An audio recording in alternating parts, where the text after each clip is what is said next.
Candida here, and I was sent the Teocera dessert bowls in exchange for my honest review.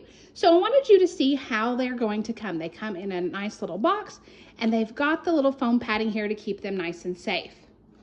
When we take them out, you can see the size, and so here you can see it really fits in the palm of my hand. And now we're going to put them to use. I think these bowls are the perfect size for a great snack. Here I've got cereal in one. My daughter loves to eat cereal, but she doesn't want milk in it, so she comes by and she can just grab this. So this is a good little snack size for her. I love to come in and grab fresh fruit, and so I am able to have fresh fruit in the bowls and come by and snack. That's been great. I also like to put brownies in here, and then I can pop those in the oven, and then I can top it with ice cream or any other type of topping. And so these have been a great addition to the kitchen. Because these bowls are 6 ounces, I also found that these were great to use for dips.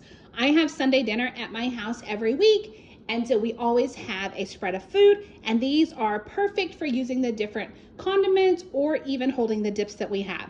I love the fact that they can go in the dishwasher for easy cleanup. After I've washed them and cleaned them up, what I really like is these are easy to stack. And so I am able to actually stack these and keep them in the cabinet like this, so they don't take up a lot of space.